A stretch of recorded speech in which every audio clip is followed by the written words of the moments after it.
Hi, everyone. Welcome to our event, our workshop, How to Write a Technical Paper.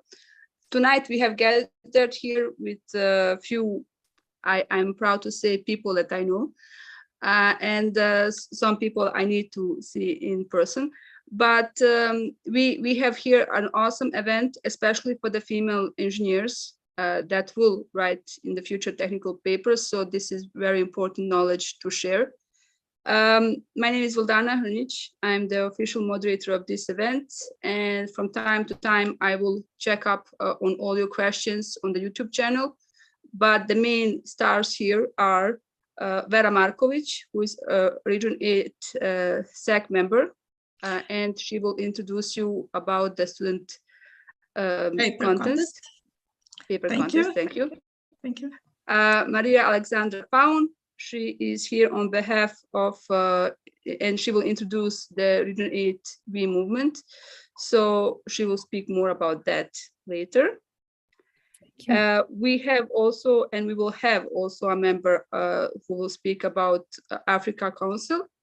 And also, of course, our main star, Esther Lucas, and she will do the main workshop on how to write a good technical paper. So hello. Say hi, everyone. Hi. Hello, everyone. Yeah. Okay, so without further delaying anything, I would give now my words to Vera Markovic so she can do the opening remarks and introduce the student paper contents to everyone. Vera? Okay, thank you. I will share my screen. Okay, I will give you a short presentation. This is actually a presentation I gave at our committee meeting a few days ago. First of all, at the beginning of this presentation, I put impressions of one of our finalists. He said how important was this contest for him personally.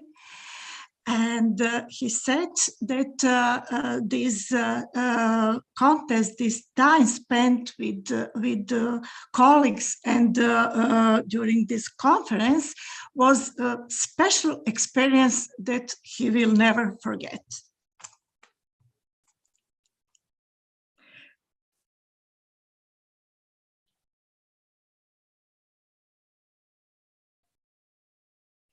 So I will try to be very short.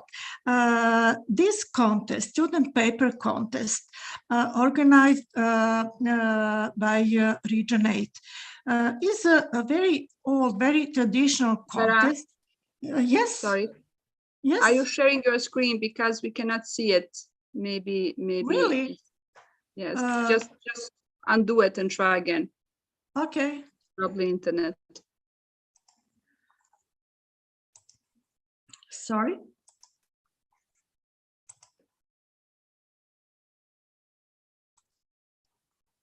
Is now okay? Yes. Can you see? Okay, sorry. So it was this short impression of our finalists, I said, and I started to explain what is student paper contest. So it is very traditional, old competition. This year it was 55th edition of this contest. And in this way, our IEEE members could present their maybe first steps into area of research of science. So it could be very, very important for their personal growth, for their future careers. And because of that, I think it is really important today, this evening, to hear how to write a technical paper in a proper way and how to present your work, maybe your research during your diploma work or master thesis or similar. So submission of the paper, all rules you can find on our SAC website. Here you have a link. And after submission of paper, we organize judging, which consists from two parts, written part and oral part. Written part is, sorry.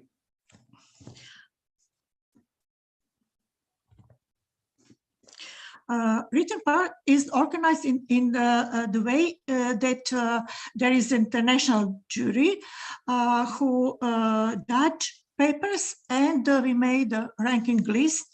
At the end of this ranking process, 5 finalists are selected and announced. After that, we organize oral finals, which is always organized within a conference. Traditionally, it is Region 8 flagship conference, Melicon or Eurocon, and all 5 finalists are invited to present their papers, and the same jury makes the final decision who are winners, first, second, and third place.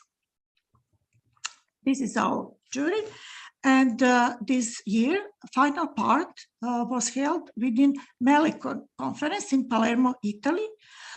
First prize is $800 for the author and $250 for his student branch. And this year, the winner was from Imperial College London student branch. Second prize is $500, and this year, finalists from Politecnico di Torino student branch got this prize. And third prize is $200. This year it was from University of Nice student branch. And it is important to say that papers of all 5 finalists are published in Melicon proceedings and also in IEEE Explore digital library after the conference. These are our finalists. This is a photo from our award ceremony. And you can find more about student paper contest on these links. Our website, Facebook, Instagram, and LinkedIn. And then I will repeat some importance and benefits of taking part in our student paper contest. So in this way, our students are encouraged, supported to work on a topic and to write a publication.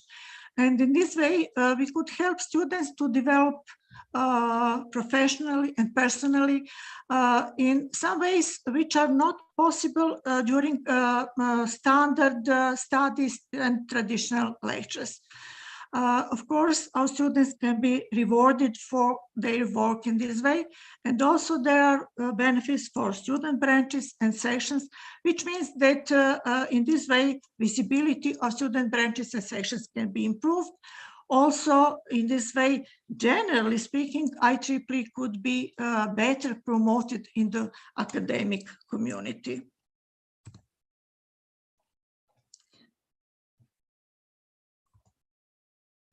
I will skip this part. This is related to a new program for supporting a local student paper contest, which is intended for student branches and sections. So, and then I would like only to say that the deadline for submissions for student paper contest is December the 1st. Sometime it is prolonged, postponed for 2 weeks. So there is enough time to send technical papers for next edition of student paper contest, which will be held next year in Turin, in Italy, during also flagship conference Eurocon 23. Okay, I will finish with one sentence more from our finalist. He said, I really encourage students to jump in this adventure. You won't regret it.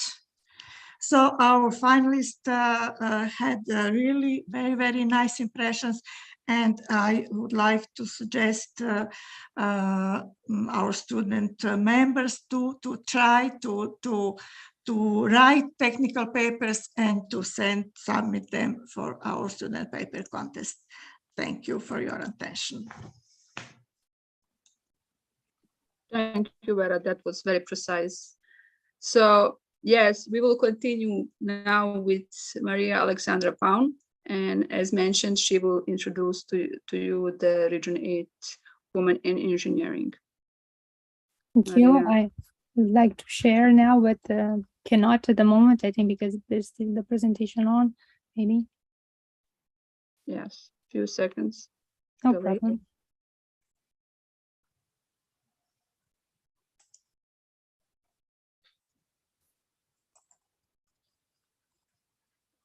Yeah, I'll try to share my screen.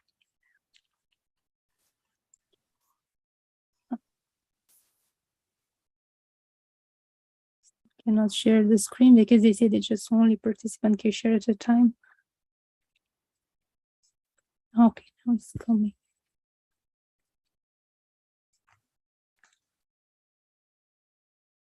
Okay, it's coming right away in just a second. Okay. Can you see my presentation? Yes. Okay, excellent, great. Good evening to everyone, distinguished guests and audience. Thank you so much for being here this evening. Thank you to the organizers. Thank you, Sally, who got in touch with me directly. She's great. Vildana for moderating this. You are really great at that. And all the other colleagues, I warmly welcome them all, and I'm happy to be here with you on this opportunity.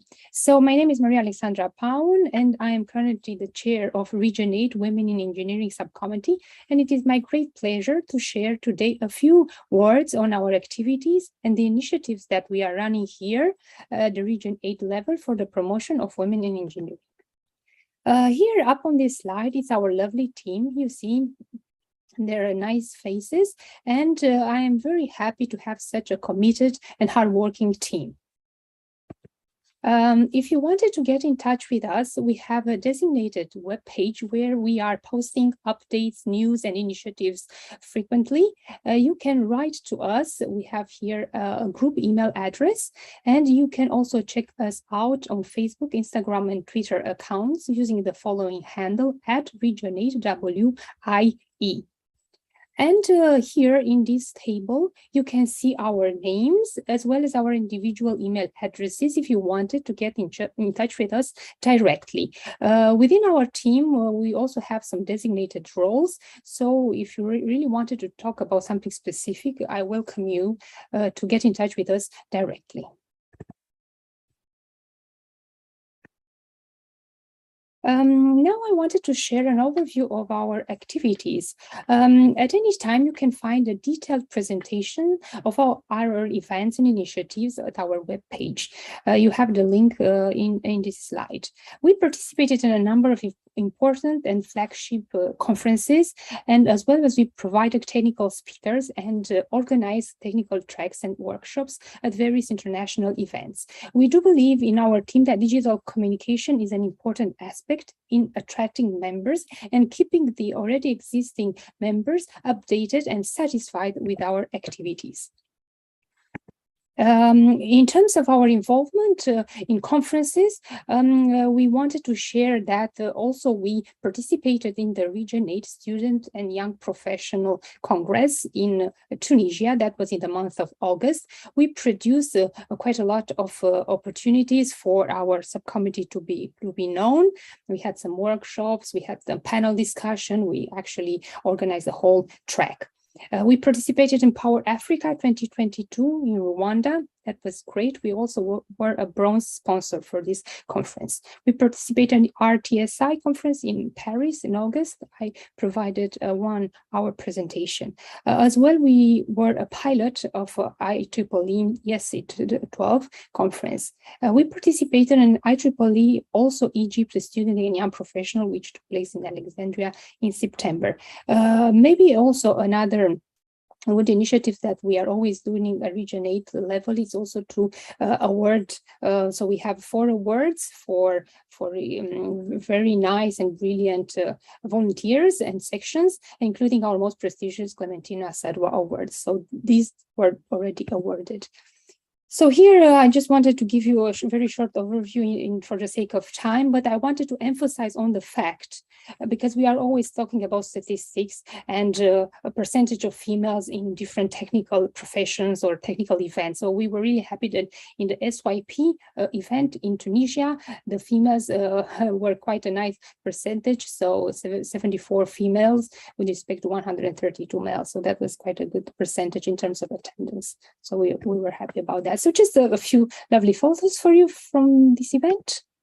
Again, this is a lovely photo for the presentation that took place during the panel talk in Power Africa 2022. Here, a lovely picture with bright smiles for the speakers. Okay, so coming up, so this was an important event for us. This was 31st of October. So this is the event for today. And secondly, we have an upcoming discussion about women engineers student writing competition, and we will have our annual meeting with the leaders of Region 8 Women in Engineering Affinity Group in November. We also are about to create our LinkedIn group. So I kindly invite you to have a look at the student writing competition 2022, emphasizing on which women inspired you the most in the STEM career. Up to 1,000 words are expected. Women Engineering Digital Communication team by our lovely members, Dora, Cassie, and Saif, maintains the growth of our online presence in social media, increasing our followers, and we are always cross-communicating content from affinity groups. Don't hesitate to follow us, as already been mentioned. I thank you very much for your kind attention.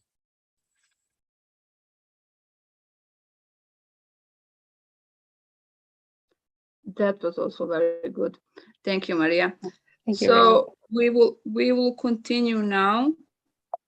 Sally is from Africa Council. And anybody here? Yes, we have Vincent who's joined us. Awesome. Vincent Gessa, please join us. Yes, good evening, everyone. So I'm Vincent Egesa, and I'm the current secretary of the Africa Council. And I'll just, on behalf of the Africa Council Executive Committee and the chair, just give you a very brief understanding of what the council is about. Now, let me see if I can pull up, share my presentation. If I don't, I shall just go through it.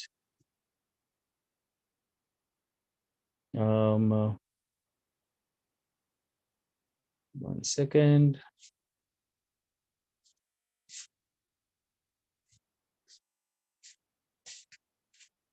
Okay, because I'm joining you from my mobile phone, it's not very good for presentations, but so I'll just take us through what the Africa Council is.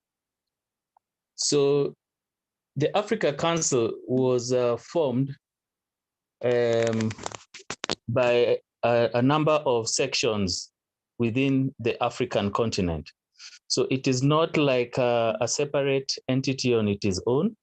It exists as a result of the sections in the Africa continent wanting to do things together where synergies would be most ideal. So to give you an example, Africa has 54 countries, over 30 million square kilometers, 1.2+ billion people, 10 sections, and 5 IEEE subsections. So we actually have about 39 countries that are not represented by IEEE. So as Africa Council, we thought, okay, because of the challenges facing many African countries, if we came together and got the active committees, African councils together, we can actually help grow the other councils, the other Africa sections, and register more sections. So already just this year, we have already registered 2 more sections, that is Egypt and Libya. And we've got at least another 2 we are expecting to hopefully finish their petition to join the council before the end of the year. Currently in the council, there is made up of a chairman, that is Adela Limi, secretary, that's myself, treasurer Abdella Kuzu from Tunisia, and Isaac Adekenya, who's the chair-elect from Nigeria, and the past chair, who was the first sort of elected council chairman, was Vincent Kabuga from Uganda. I'm sure some of these names are familiar to some of you. Then we've also tried to put together an extended committee that sort of shadows the Region 8 committees, not to try and duplicate, but just so that we do not duplicate roles or duplicate information, and to just make it easier to get information flowing. So I think I will not say too much, but just a bit on the strategy. Our main goal is to support engineering education and workforce development, build a sustainable community of IEEE members and volunteers, and to support government policy development and increasing opportunities for IEEE to serve as a resource for engineering and capacity development. So basically, that is what we are focusing on in the Africa Council. Further to this, we are also looking at coordinating intersection activities, providing support to sections, and promoting IEEE activities in Africa. So this is where a paper writing contest like this really comes in handy for us, because it will allow us to support the young and growing sections and subsections. And we actually intend to offer an award to winners or people who will participate from within the Africa section, within the Africa continent. So that is why we are heavily involved in this. We would like to support our members to get benefits of IEEE by participating in paper writing contests, because this forms the basis of even participating in conferences and other activities. So in short, that's what the Africa Council is about. However, if you have any questions, I'm quite happy to answer your questions. And you can always reach me on my email, which is vegesa, VEGESSA @IEEE.org. And I will gladly, address any issues or questions or any ideas that you may have that you think we as a council can come in to help you. I think that will be all from me. I'll hand it over back to you. Thank you, Vincent. And thank you for your presentation. So I hope you can stay later on. We will have a small Q&A, and some people already are asking some questions. And of course, you can also write here in the chat your email, so we can also contribute that to others as well. So yes, this was Vincent from Africa Council, and we are continue with, of course, our Esther. And now we are speaking about the main part of this event, meaning the how to write a technical paper. And Esther is already sharing her screen. So Esther, please.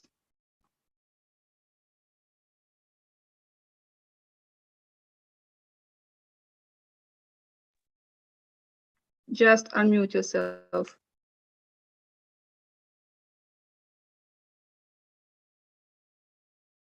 Unmute. Yeah, now. Okay. So I am a member of a bigger team, an international team of information professionals.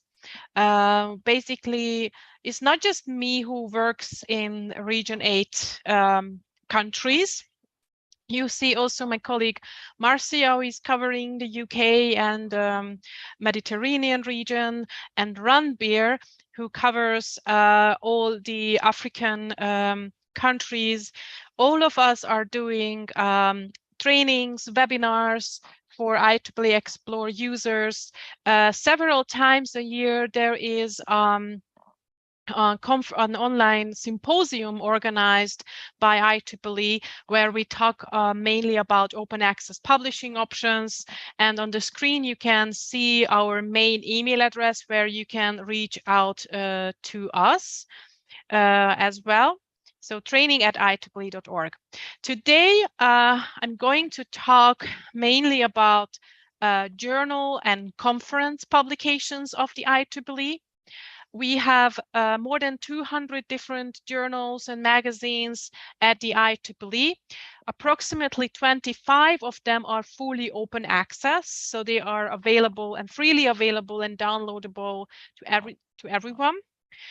IEEE is, as probably you know, most of you know, is organizing more than, or sponsoring and organizing more than 1,500 different conferences all around the world. Some of these conference titles you heard, like Eurocom, and these papers are published in the IEEE Explore digital library, together with the journal publications, the IEEE standards. I'm not going to go into detail on this today. We also have some educational courses and ebook collections in this digital library. Everything what we publish is published in the IEEE Explore digital library. So, for example, if you are under the first 5 in the position in this paper contest, and your paper will be published in IEEE Explore, your paper will be not only visible and searchable in this digital library, but also indexed in Google Scholar, on Scopus, Web of Science, and InSpec. So publishing with the IEEE gives you a greater visibility to your research. And it's a very good starting point, as Vincent said, to start to participate in these competitions. Go to IEEE conferences, start with conference proceedings, or publish and present at conferences, and later in your career, maybe when you are doing your master or a PhD thesis, you can start, you can submit to one of our journals. For many of you, it's very obvious which topics we cover, but I just quickly summarize that the IEEE journals are the highest impact journals in the field, publish the highest impact for journals in the field of electrical and electronic engineering, obviously, telecommunication, automation, computer science. In artificial intelligence alone, we have several 100,000 publications in our digital library, and we publish in many other fields. You see here, this ranking is based on the Journal Citation Report. Some of you heard about this. This is a kind of a ranking for the journals to compare their scientific impact. That's one way to measure them. Of course, there are different ways, eigenfactor, article influence score, or site score.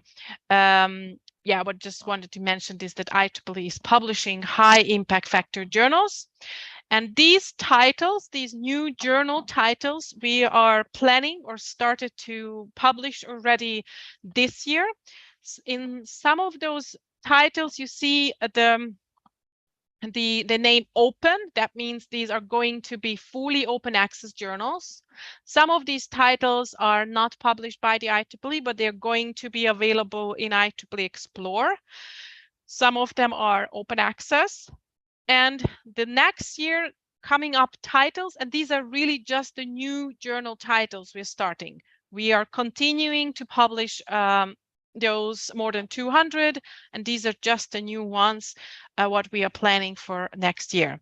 And just to highlight some of the conferences I mentioned, we have many more, and just to highlight some of these, those conferences which cover very innovative technologies like 6G, of course, robotics, artificial intelligence. These were a few of them only organized in 2021.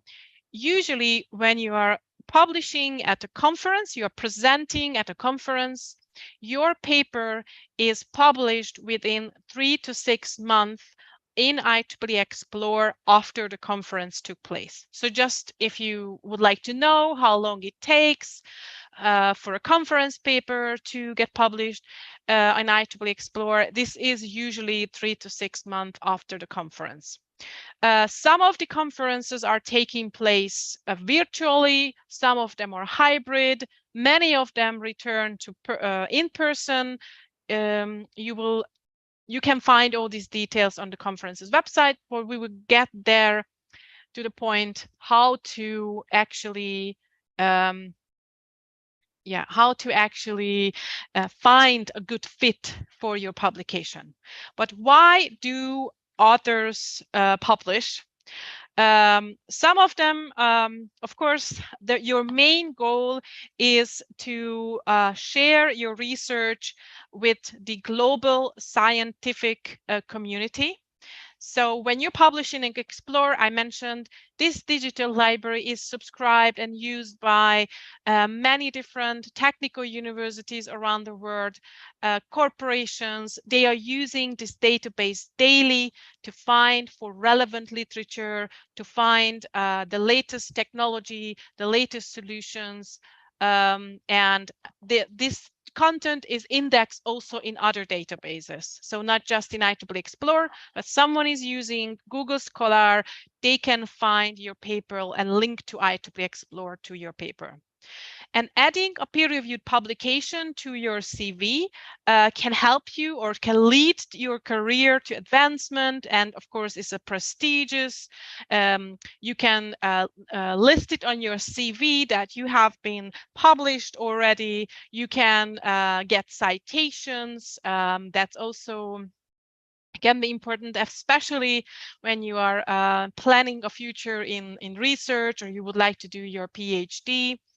And even simply by writing your paper, this process of writing can often lead to new ideas for future research. And even if, let's say, you applied for a journal or submitted for a journal or a conference and you were not accepted, even going to the peer review process helps you to improve the quality of your article and gives you important feedback to improve your research and maybe help them to identify maybe a better target. And finally, if your paper is published, it ensures that your article is accessible for future generations. So if it's published in IEEE Explore, it will stay there forever and will be discoverable for others. I will not go into detail on searching, but this is just one sentence. Whenever you are starting write your paper, the first step should always be to do literature review. We have different options there. In advanced search, you can do fielded searching, but basically by doing literature review, you are looking to find contributions, already published papers in your field, and it helps you to understand the research problems and how your paper or your contribution can add new and important knowledge to your field.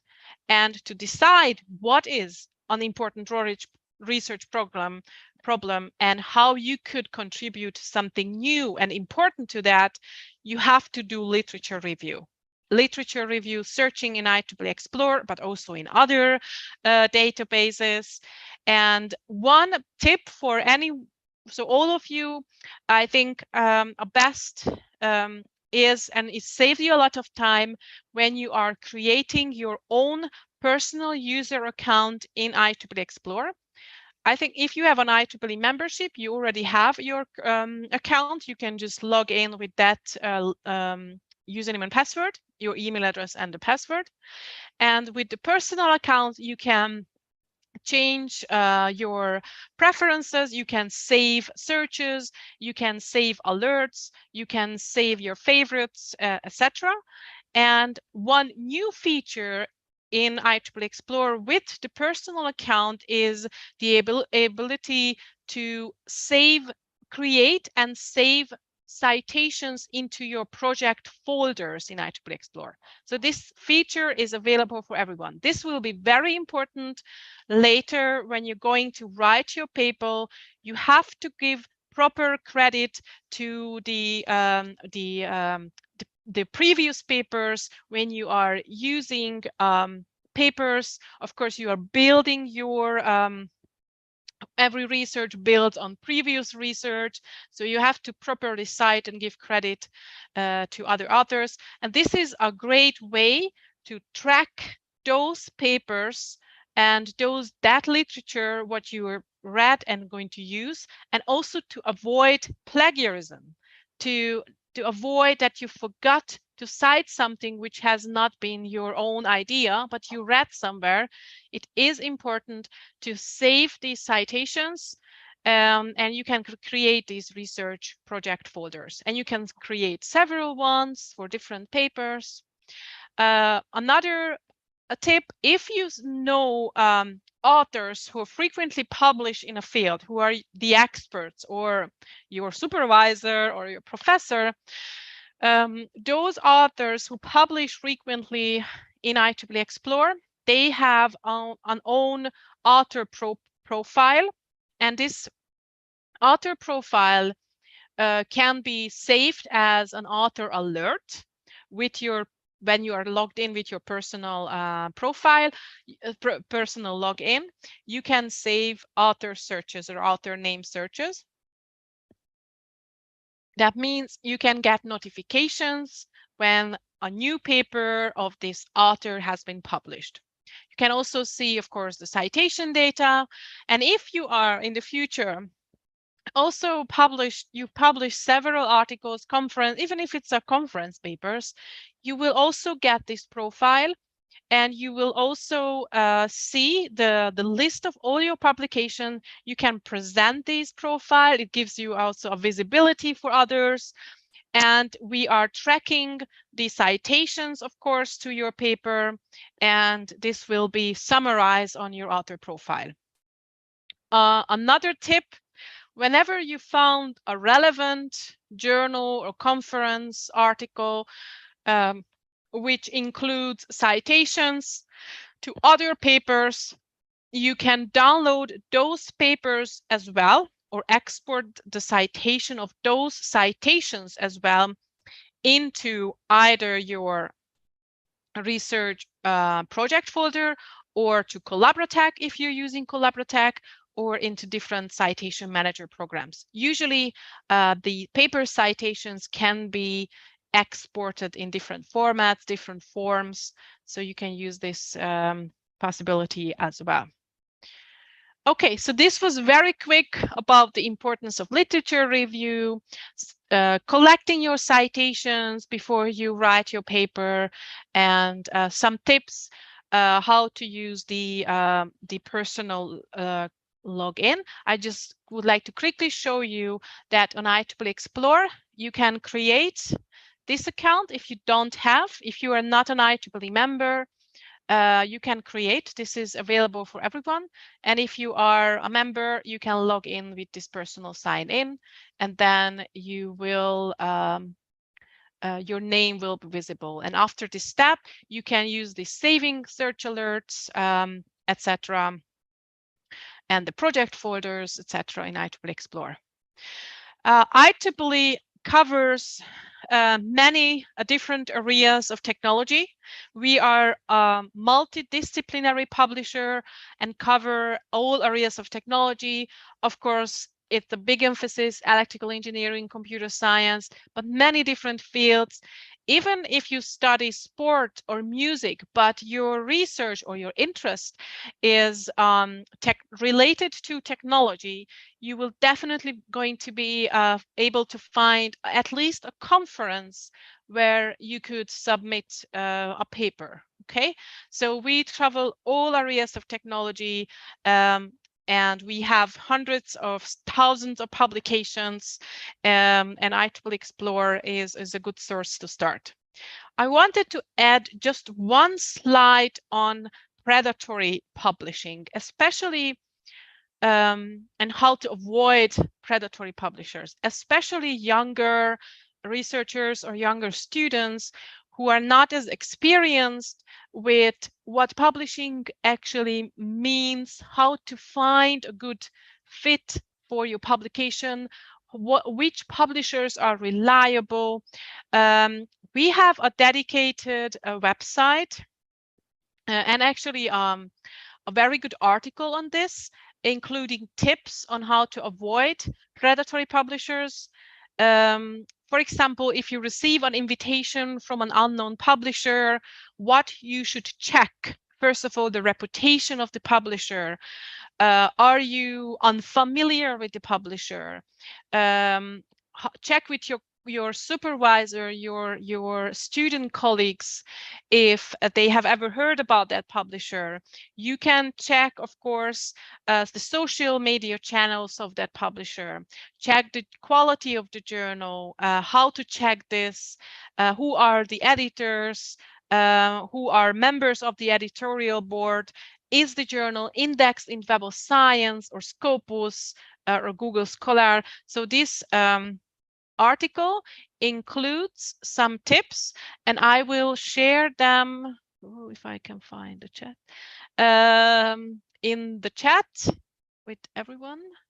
So I think it's a great article and reminder on why it is important to be careful before you are deciding where to publish. Because if you published at a predatory publisher and your research output has been published, that research output cannot be published anymore at another publisher. So once it's published at a predatory publisher, you cannot publish that at an IEEE journal, because that would be duplicate publication. So be very careful. And these predatory publishers are not properly checking. There is no proper peer review. And there are even predatory conferences around the world. So be careful about this. This is a good article written by IEEE, but there is a publisher independent website called Think, Check, Submit. If you click that, you can find also very good tips on how to avoid predatory publishers. Okay, so how would we pick a good target for a research paper submission? How to find a good journal or a conference. First of all, it's important that you select just one target publication at the same time. So because it is considered unethical to submit at several journals at the same time. So you can only submit to one at a time. When you are planning to publish a paper, maybe at a conference, but you would like to also submit as a journal, usually the journals have guidelines and some help, support some guidelines on this, how to communicate this, but usually you cannot submit, it's unethical to submit at several journals at the same time. So, but how would you find these publications, your possibilities? So first of all, a good recommendation is start by looking at the publications you are citing as a reference in your paper. So basically, basically those journals and conferences where you find the most relevant published articles and published articles, those journals and conferences are very likely these the publications where your peers, the research community in your field is most frequently publishing. So that's probably nothing difficult. So, and then you have, of course, a different option. You would always talk to your supervisor and other colleagues who are more experienced in publishing. They can help you to find a journal or a conference which fits your research, well, your level. If you're a master's student or a PhD student, your supervisor can help you with that. And, excuse me.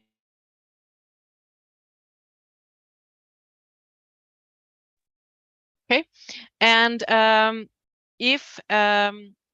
always when it's about, of course, the journals, for the journals, you should always read the aim and scope of the journal very carefully. So what topics does this journal cover?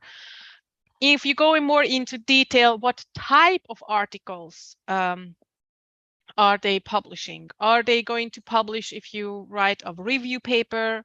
Do they accept submissions at all for review articles?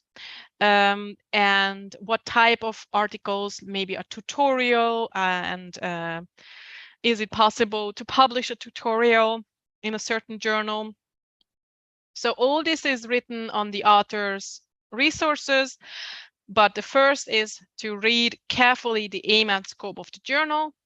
I would also search and target, let's say this is one of my options, this journal, to target my searches with a dedicated search only in this journal, see what type of articles has been published, what literature has been cited in these papers, and maybe check the last 2 years. And of course, you can save and automate the searching for this journal as well in IEEE Explore, or you can save a more general search and you will get automatic notification what has been published in your field in IEEE Explore.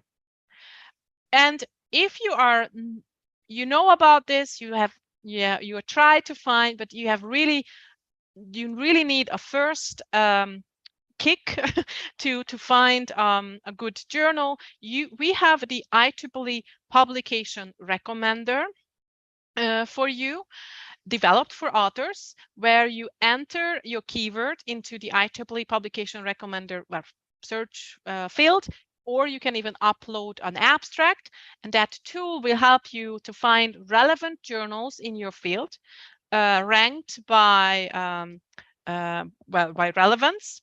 And you can see if you are into open access publishing, if open access publishing is available, you will see that you will see the impact factor.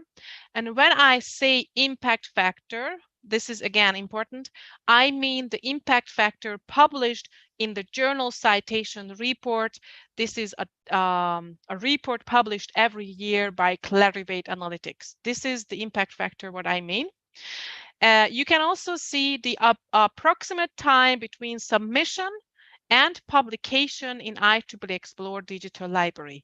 You will see different times or periods and different journals, and this is ranked by relevance. So this is one way you can test, basically. You can also see what conferences could be interesting and are coming up, and you can really see all these registered IEEE conferences here, again sorted by relevance.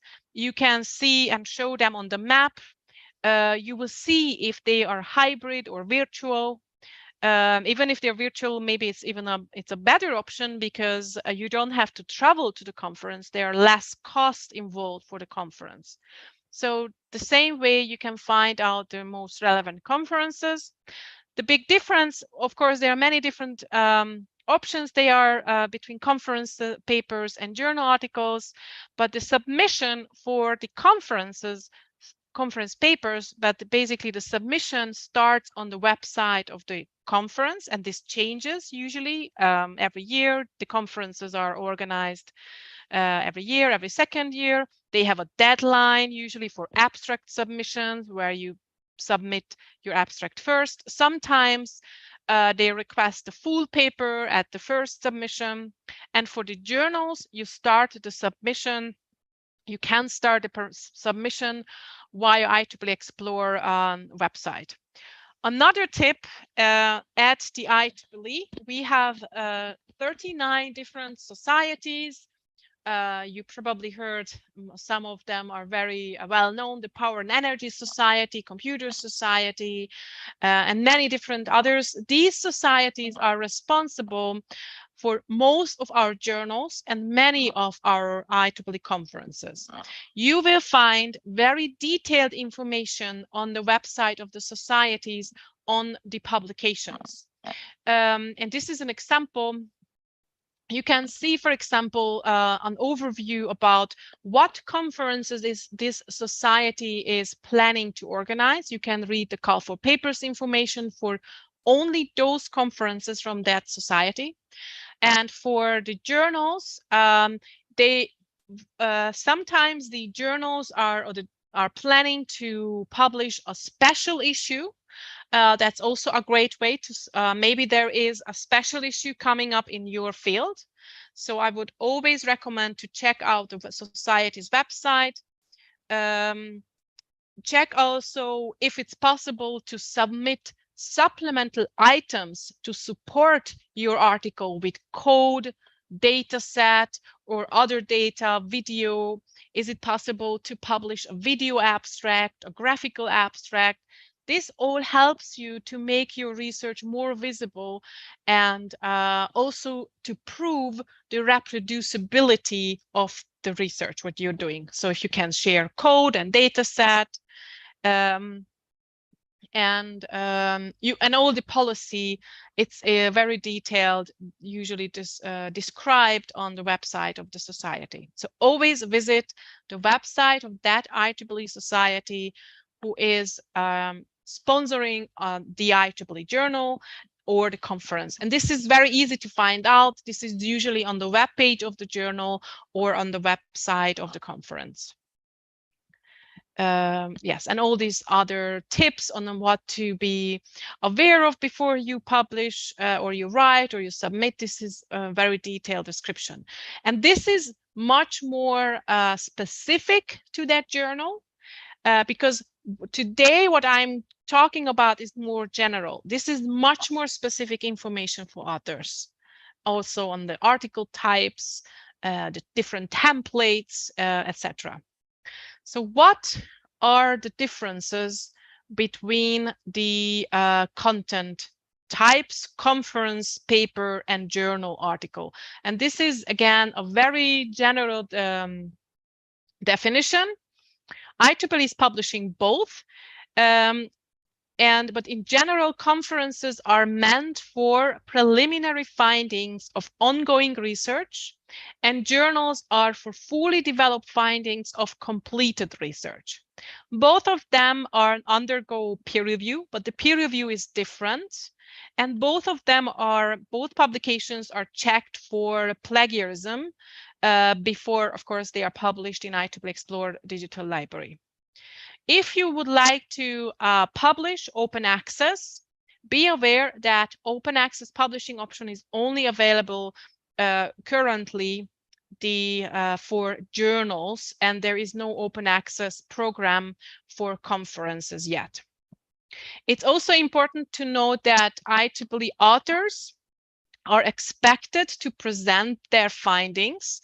Either this is is this virtual or hybrid or in person, but you have to present your paper, and you have to be available for an informal discussion of your paper, to answer questions related to your paper, you have to check this information if it's virtual or not. Some conferences were even requesting authors to provide a recorded version of their presentation. So there are all these variations possible.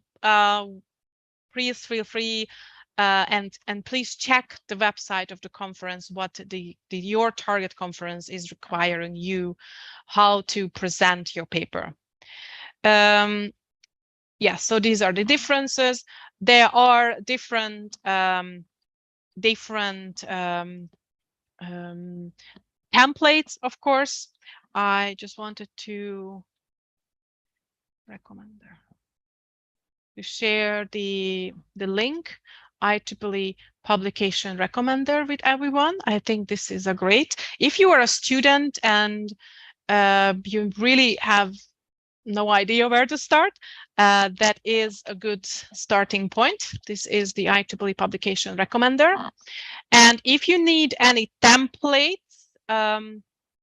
we have the IEEE Author Center. This is basically our main page on everything on authorship at the IEEE. You can here learn about the journals, the magazines. You can listen to video tutorials. We have short video tutorials on writing your article, and many, 15 minutes on citation. And then under author tools, here you can download the different templates. So conferences are working with different templates, and of course it's different from the journals as well. You can download them from these template selector. Okay, I will move a little bit quicker and go to the components of the article, typical article. And I will go here into a little bit more into detail, but as I mentioned, we have more detailed video tutorials on this. So these are usually the typical components of a paper. So first of all, of course, when you have a title for your paper, for your article, this will be the first portion of your paper, the first thing that a reader sees. And even before it's published, actually the first part of your paper, what the reviewer going to see. So it has to be, the title has to be usually not more than 10 to 15 words long. And it has to be specific and descriptive enough. So you have to use the proper technical phrases, include those into the title, and the title is giving the main focus for your whole paper. So this is basically what makes a good title. It should not start like a new approach, a novel approach, a better approach, because this is not scientific. It is vague. So be specific, concise, and descriptive. 10 to 15 words. But as I mentioned, the more details are on the Society's website under author information. What are the requirements for the title? Usually 10 to 15 words. Then if your title is what catches the eye of the reader, because the title is basically what everyone sees on IEEE Explore first, on Google Scholar, but the second, what usually readers are going to read or check out, is the abstract. And this is what basically convinces the reader to invest time to read your article, at least open the full text of your article. So your abstract is describing the research conducted, the research obtained, and the conclusions reached. So this is basically a mini version of your whole article in not more than usually 250 words. You're not using in the abstract any references or equations or abbreviation. The abstract should be able to stand alone, and it's and then you can, of course, the abstract is something you should write after you finish your whole article. Many students who are not yet experienced, they start with the abstract, but we recommend to write the abstract after you finish your paper, because the abstract gives an overview about the key points of your paper. And the abstract is not meant to describe how your paper is structured. So it's not meant to describe, here we will write about this, and there we will write about that. So not to give us a structure, but to give the key points and of your whole paper. So what was the problem? What is the results obtained, and what conclusions you're making? So everything in 250 words. It's not easy to write a good abstract.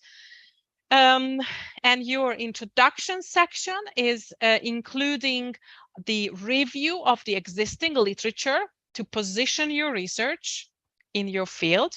and also to show the novelty of your research. Remember, I started at the beginning of my presentation and emphasized the importance of literature review. So you're going to usually cite a lot of papers here to position your research. You will also describe in the introduction the goal of your research, or at least what questions you're trying to answer, and the motivation. Why is this? Why are you asking this question? Why is this an important problem? One of the recommendations where to start to write your paper is by starting either with the introduction.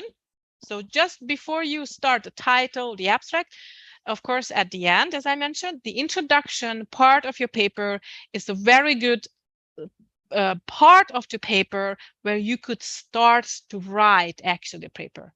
Okay. The approach and results section are the straightforward description of what you did in your research and how you did it and what results you obtained. So this is a very, very short description. Also called the approach section, can be called maybe methodology.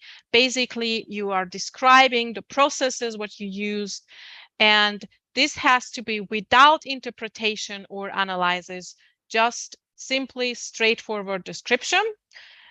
I mentioned previously that you can publish supplemental items to your papers. And if you can publish also code or algorithms in many IEEE journals and even some conferences. And those code and algorithms can be either included in your reference list, or even better, if you're sharing them on CodeOcean, the website CodeOcean, they can be accessible and also can be executable directly from the website. So this can also help to underline the description of the approach and how you get to the results when you are making your science more transparent, and you can prove the reproducibility of your results when you are sharing the code via CodeOcean, or you can also share the you can also share the data sets. We have IEEE Dataport, and I think this is freely available for members.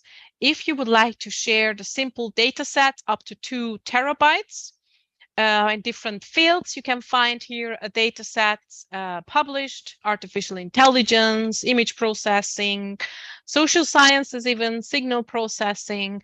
So you can make your research data also available. And this will help not also for the reader to make your paper more transparent and easy, and understandable and clear on how you get to the results. Finally, the discussion and conclusion section, it provides a place in your article where you describe what your results mean. So you are explaining what your results mean, and also in the conclusion section, you can highlight future areas of research, the areas of research what need further study, but of course we should be careful not to inflate your findings. So this is the last section, discussion and conclusion. And finally, the references is where you are citing the scientific and technical research, previously published works, which you are always building your own research on previously published works.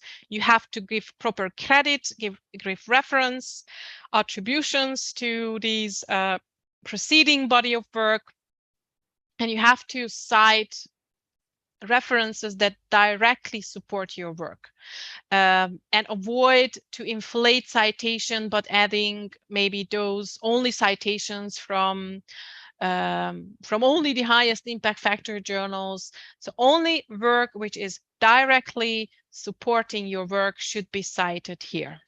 IEEE is using an IEEE style in citation. When you are working with citation reference programs like RefWorks, EndNote, Mendeley, there you can create automatically these citation styles, or you can also try in IEEE Collaboratec. But anyhow, the templates, what I was showing you, include these IEEE citation style and how to properly cite.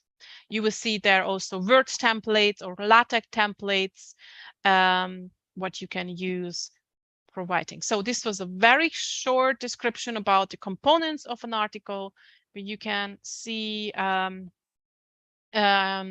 you can listen to this different video recording in much more detail on all these points. So what is peer review? The peer review, and this is just one definition of the peer review, is the critical assessment of manuscripts submitted to publications by this assessment by experts who are not part of the editorial staff. So peer review has these two key functions. These mainly it acts as a filter to make sure that research is properly vetted before publication.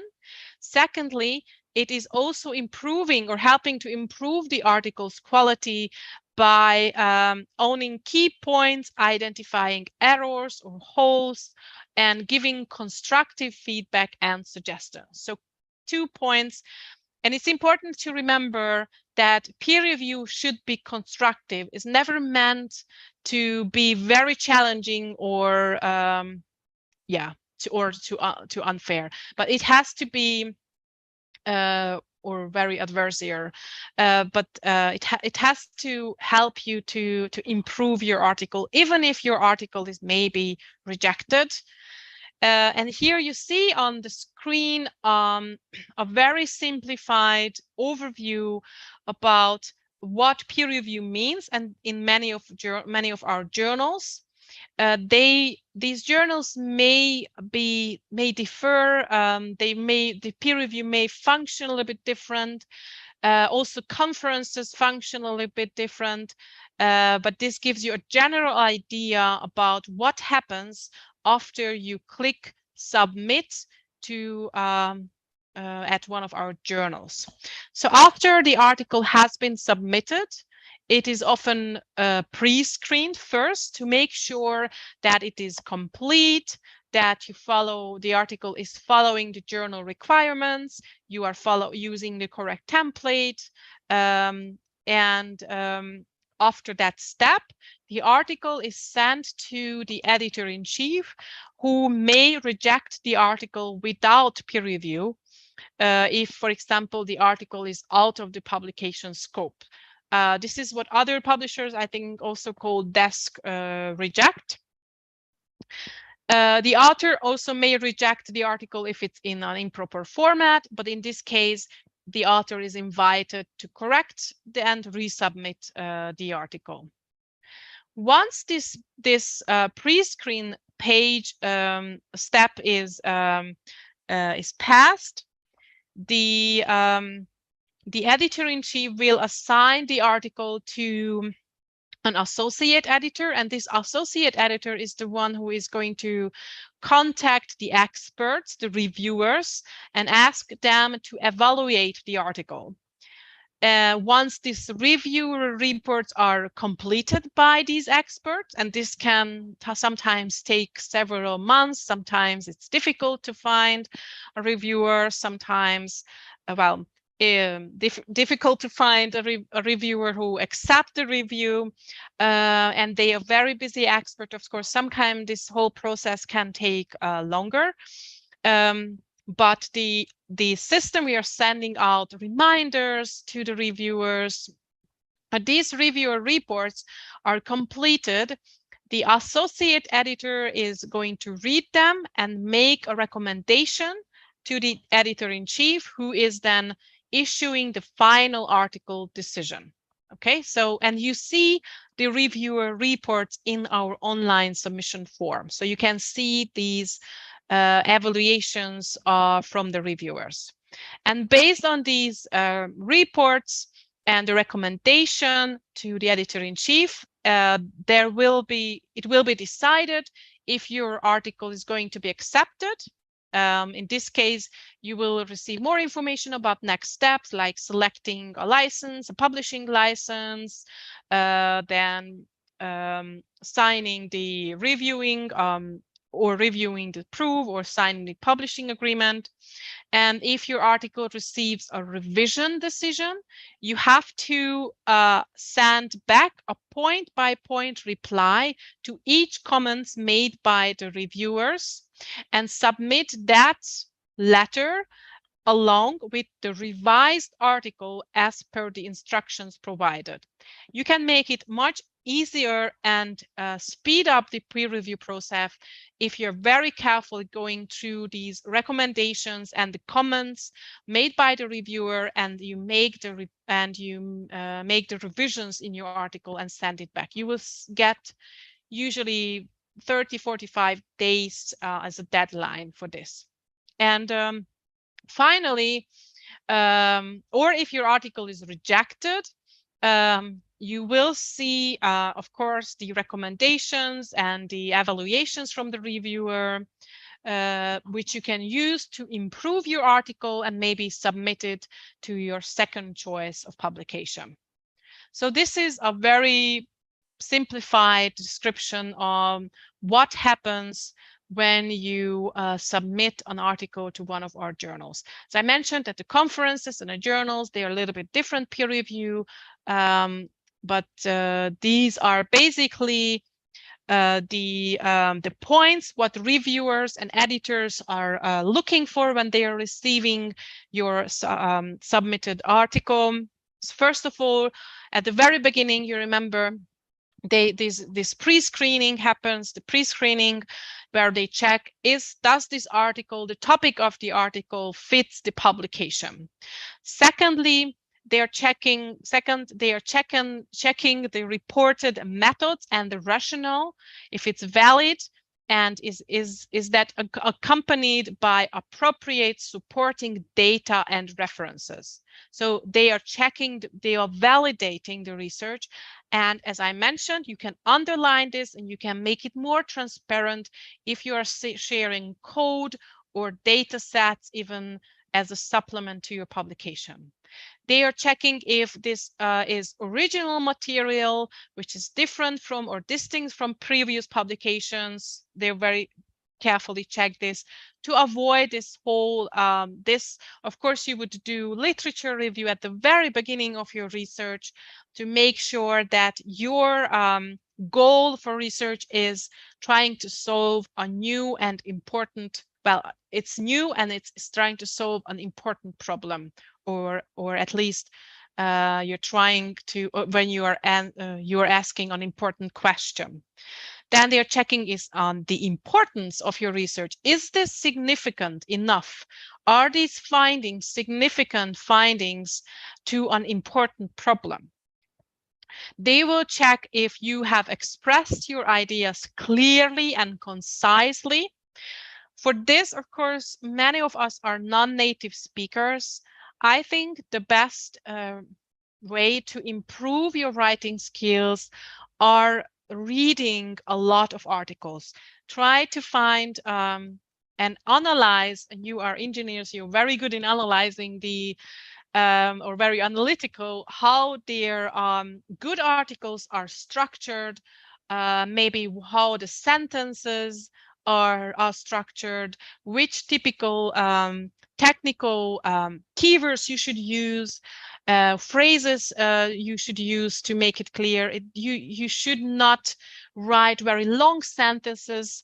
Be clear and concise, and you can also get help from more experienced authors, or maybe if they are native speakers at your university, they can also help you to improve your paper. And also a good tip is to give your early version of your paper before the submission to a colleague who is not necessarily very close in your area but is of course also an engineering PhD or master student, and show your paper, and that person can read and can give you very good suggestions what was not so clear on your paper, or where maybe you should spend more sentences or maybe another paragraph to make it more clear. Okay. Also, they check if the publications readers want to read it. So is it interesting enough? How could this be interesting maybe for an engineer who works at a corporation? What benefits could the readers have from reading your article? And finally, of course, they checked compliance. All submission requires met, of course, plagiarism, and well, many other submission requirements like citations, forms, etc. So if your article doesn't meet these standards, or many of them, or several of them, it will probably be rejected. And I think these are generally probably the same for other publishers as well. Okay, so this was a very quick overview about peer review, what the reviewers and editors look for. And finally, before I finish, would like to give you some tips on what you can do to promote your research. First of all, please register for an ORCID ID. This is freely available to anyone. And this ORCID ID, or this number you see in this example on the left, gives a persistent digital identifier that you own and control. So for example, previously, the only way to find all of your publications was to search for your name. And your name can be published in different versions. It could be that you are getting married, you change your name. That is not a problem in the future, at least for as an author, when you have an ORCID ID. So you will have this identification number. It will help you to connect this ID, for example, when you are applying for a research grant. And basically, it's also having this ORCID ID can also help to advertise all of your papers, not just published by the IEEE, but also by other publishers. So it's easier to find and search for your papers in the future. Another tip is, and also support open science, is publishing an early version of your paper in the preprint server called TechArchive. This is IEEE's solution. So you can publish an early version of your paper as soon as possible in this online repository. There is no peer review in this online repository. There is just moderation of the repository. It makes sense if, for example, you are submitting your article at one of our journals, but you would like to make the research output or the fundings available and to anyone before the actual article has been published in IEEE Explore. So TechArchive is for preprint research only. All submissions are screened prior acceptance, but they are not peer reviewed. The peer review happens only when you submit the article either to a conference or a journal. But you can prove, because it got a date stamp as well, so you can prove that you were first to publish your research funding research when you publish it in TechArchive. Okay, so that's an option, and this is openly and freely available to everyone to access. Another tip I mentioned quickly is graphical abstracts. Whenever there is a possibility to not just write the abstract, but as a supplement, publish a graphical or even a video abstract, use this option because it's especially nowadays in social media, it will help you to promote your paper, because of graphical or video abstracts give a very good visual summary of your journal article. And it's a great enhancement, basically. And often these are visible in the result pages, and you can easily just share those video abstracts or graphical abstract on social media. So just as an example. Okay, so these were some tips from me on how to promote your research paper when it's published, or even before it's published on TechArchive. And I shared already the Author Center link with you. Here you can find the template selector, a LaTeX analyzer, and many other tools, the video tutorials.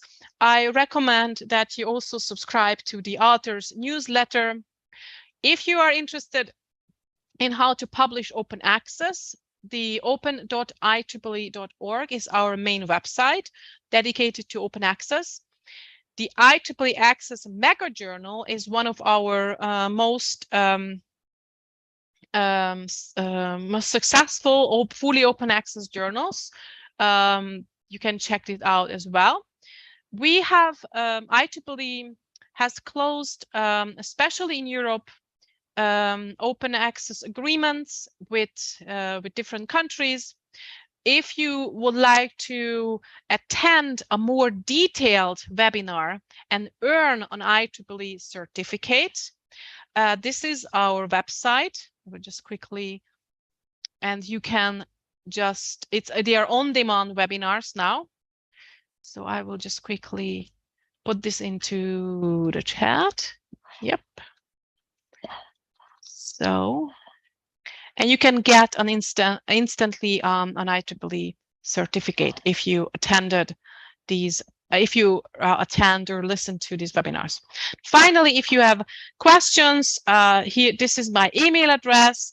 If you write to authors@ieee.org, my colleagues are going back to you within 2 business days related to questions on how to get published with the IEEE. And don't forget to check out the video tutorials also on searching in IEEE Explorer, just to refresh a little bit your knowledge. I mentioned this is important for successful publishing. And yeah, this was everything I wanted to share with you today. And I'm open for questions. Thank you so much for being so precise, because this was very fast, but still very on point. We have questions. We have a lot of questions. We have some questions that are the same, but so it just proves how important it is. So first of all, people are asking, could we get the slides? And this question is from the beginning, even from Vera's presentation, even from Maria's presentation. So people are also asking, like, they're telling, yes, great, please give us the slides. And also, like we have further on again, can we kindly have some of these presentations on the IEEE website so we can further go through? So maybe we can agree on some point where to put the slides, if you like to share them. And I can share them. Yes, you can put it on, I don't know, Region 8 site if you can. I'm not sure if you have the possibility, or on the Facebook. On Facebook, I don't know. Okay, we can discuss this, but for now, worst case scenario, let's put us on a drive and we can see where to put it. So this also goes for Vincent if he wants to share his slides, because he couldn't open it here on mobile. So that's also fine with us. Okay, so I see this question was repeated a lot. Yes, we also have some kind words. They are thanking you for this presentation. Thank you. And we also have more questions about Esther's presentation. So does one have to be a non-student to publish? Oh, very good question. anyone can publish with the IEEE. Generally, in our journals or conferences, anyone can publish. There are some benefits if you are a member. For example, you can attend the IEEE conferences for a discounted price, okay? And also benefits if you publish open access, you will get discounts on the open access charges, but basically anyone can publish at the IEEE. Maybe Vera can answer also the question when it comes to the student paper contest. She could maybe answer this better. Yes, there is some different rule. Actually, only IEEE student members or graduate student members can be authors of papers submitted for student paper contest. And there is also a limitation about level of study, namely only undergraduate and master students can be authors, not PhD students. The reason is that normally it is expected of PhD students to do research and to send papers to journals and conferences. And it is not so common at undergraduate and master level to be authors of technical papers. So we encourage students at lower levels of study to prepare papers, to write technical papers, and to send them maybe first to student paper contest and maybe later to conferences and journals. Yeah. So these are specific rules for student paper contest. Okay. Thank great. you. So another one wrote, thank you for the info. Any preferred side of the publication? And how would you weight the different parts of the publication in percentages?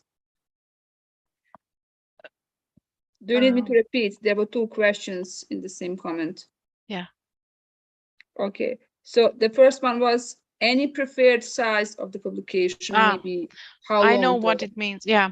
Yeah. So usually what you would see this, how many pages, I think this is what was what is asked here. So every journal has a different policy on how long their different articles are should be. So okay, some of them 8 pages long, some of them allow I will give your email. It was several pages. They are the so-called letters. They are maybe very shortest 4 pages, but they are really bit difficult to write to someone who is not yet experienced.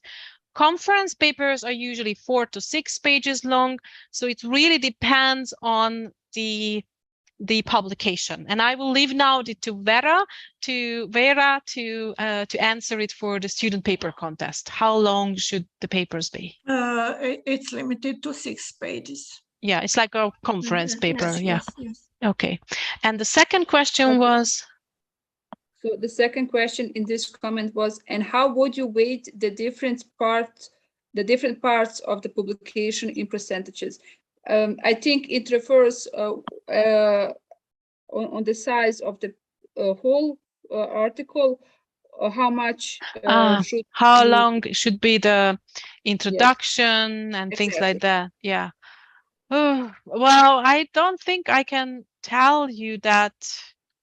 I think in the template is usually written, and I don't think I have only recommendation for the abstract 250 words, but usually the approach and the results section is usually longer. Well, I don't know. It depends. Vera, what do you think? Difficult to say. Yeah. Yes, of course, maybe, I don't know, maybe introduction 1 page, I don't know really, the conclusion maybe a half of a page, reference is also maybe it's also. I can show you a template. But yes, yes. Also, maybe it would be useful in the case of student paper contest to put some maybe winners' papers as examples. Good examples, yeah. Good examples to see how those papers look. Okay, I don't know how to. That's good, because also one of the questions I'm coming to shortly is, can you recommend a very good written paper as an example? So you can post few examples. So I promise I will put finalist papers on our SAC site or Facebook or what we agree. Maybe it's okay. It will be maybe the best to put on our SAC website in the part of SPC, Student Paper Contest. Okay. Yes. This is a Word template for conference paper, what I'm showing. Yeah. So, and yeah. Maybe you can also put this in this content that we're gonna share with everyone. Yes. Okay. Or we would, because this is frequently updated, we would link to the template selector, right? Okay. That is maybe good. Okay, so I skipped this one question because of the example. What is the acceptable similarity percentage in paper? Because I think I know what it means, what they are asking. Well, I think it is when you publish the conference paper and you would publish a new paper or a new journal in of course related to the same research project. Of course, there are portions of the paper which are very similar compared to the previous version.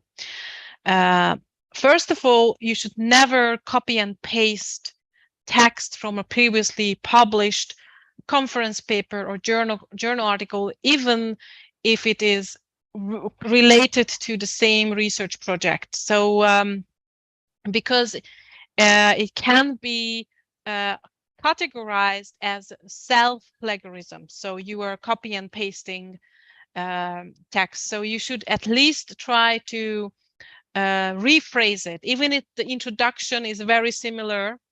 And I think the question is related to how much percentage you may use from your previously published article overall in the new journal or submission.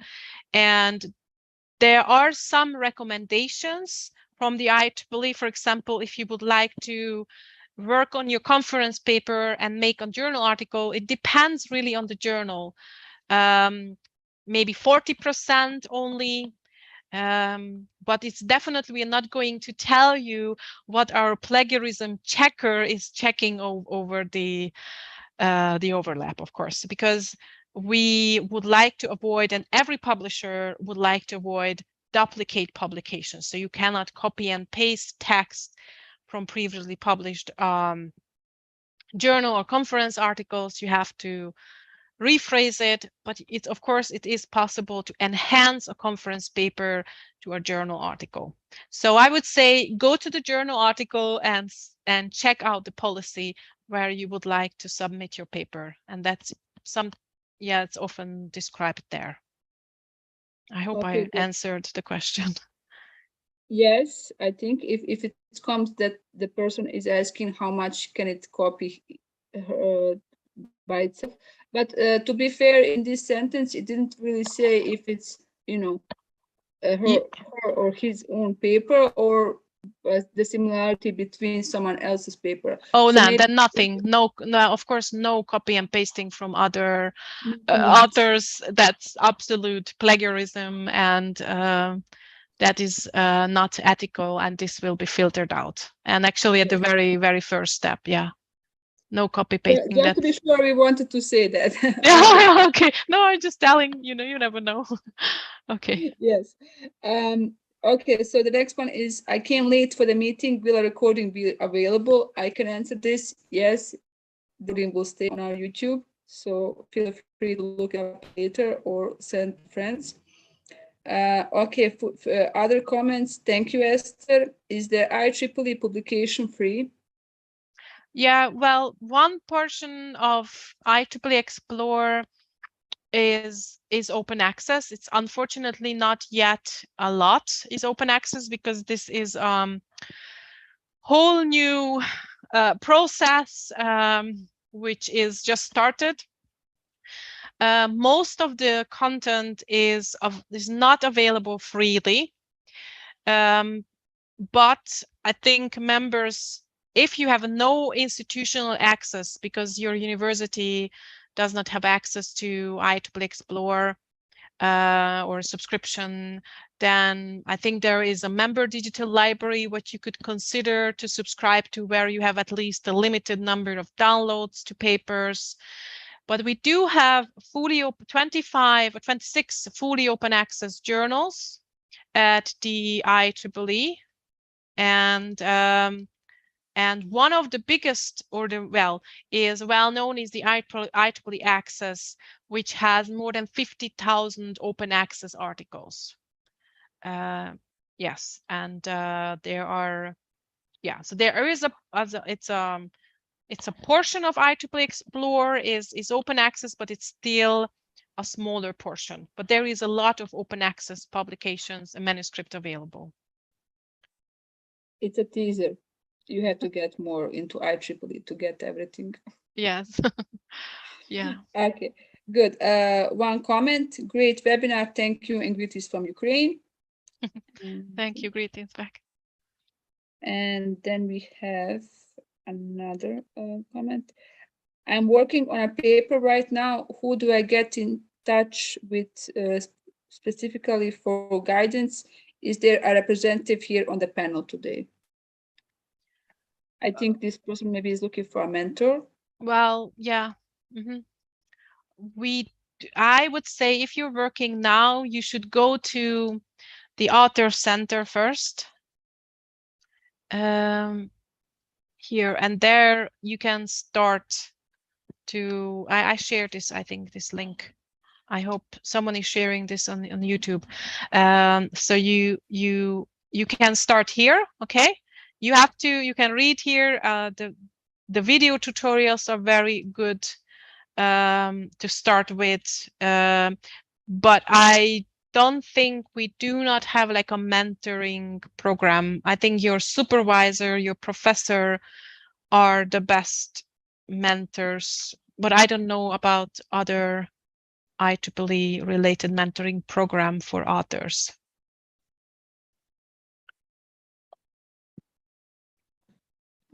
Okay. Thank you for the answers, precise and spot on what I wanted. And we have another one. What constitutes to original research? Sorry, what constitutes to original research? Constitutes to, okay. Yeah, well, that's, well, which has not been published at another publication, not yet, it has not yet been published at another publication. Original research, and so this is how I would put it, what has not yet been published at another refereed publication.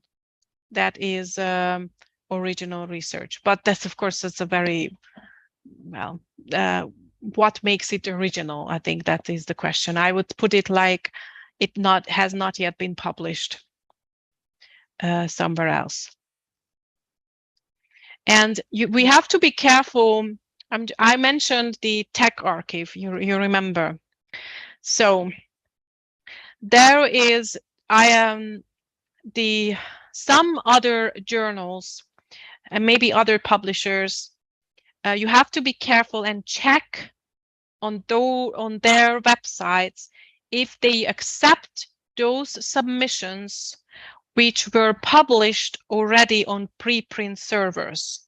Okay, so you have to be careful on that. Usually this is common nowadays, that they do not consider that type of publication as already been published original research. So, but I just wanted to emphasize that maybe there are some journals where you submit a paper which you have published in an earlier version on a preprint server, that your paper would be rejected at that journal with the reason that it has already been published as original research on another publication or a preprint server. Yeah, but this is what is original research. It's yeah, that's I think it's a bigger topic. We could do a whole presentation what makes it original, but usually our journal publishers are not going to publish a paper where the research results has been already published. Yeah, so it's not new anymore. Okay, well, that's about it from the Q&A. We don't have any more questions on the YouTube. I would just say that after this video will be published, and we will put all these links also in the description of this video. So once it stays on the YouTube channel, you will find it in the description, all these useful links. And as said, we will come up later with all these ways to share also the presentations. So if nothing further, I would call my colleague and friend Sally Musnier now, so she can set her closing remarks and we can finish this for today. Thank you very much, Vildana. My name is Sally. I serve in the Region 8 SAC and the liaison member for Women Engineering Committees.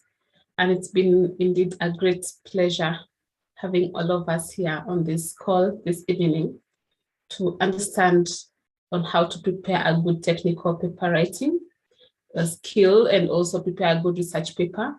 And I hope that with the December deadline coming up, we will be able to receive more submissions from those on this call and even those who will be listening in later from what you have just learned this evening. And just the key highlights besides the deadline is open to all undergraduate and graduate students. So please feel highly encouraged to submit your papers either through IEEE or the conferences, the journals, and even through the student paper contest. Just a recap from the Africa Council. This year we are aiming to encourage more female students to submit their papers. And that was the whole idea behind this technical workshop or webinar on paper writing. And the award will be given by the Africa Council during the African conference, which will be happening next year in Kenya. So make sure that you submit your papers, and from these awards, we'll be able to recognize the best female student paper presenter at African. In conclusion, my sincere most gratitude to Esther. Thank you for honoring our invitation and for the detailed and well-expounded presentation on technical paper writing. And I believe that from this workshop, we'll be able to get more people following up on the conferences and the papers and journals on IEEE Explore and also publishing their work. Thank you, Vera, for hosting us for the student paper contest. And I believe that from this, we should be having more submissions this year. I'd like to appreciate the Region 8 SAC team that have joined us in this meeting and for also taking the lead in this by collaborating with the Women Engineering from Region 8, Maria. Thank you very much. Last but not least, the Africa Council. We appreciate your support in this, in promoting technical writing skills amongst our members. And finally, to all our attendees, thank you very much for making this webinar a success. I wish you all a wonderful evening. Back to you, Vildana. Thank you, Sally. Well, after this, I really don't have nothing to say. So on my behalf, I also want to just thank everyone for joining. Thank you, Esther. Thank you, Vera, and thank you, Maria. Thank you, my colleague David, who has been here, the technical support behind everything here, and it was still working properly. And thank you to everyone who attended this Zoom meeting and also was following on YouTube. The recording will be there, so please share with everyone you think this could be benefit. And see you another time again. Thank you Bye. very much. Thank you, Bye. Paul. Have a Good good evening. evening. Bye-bye. Thank you. All the Thank you. best.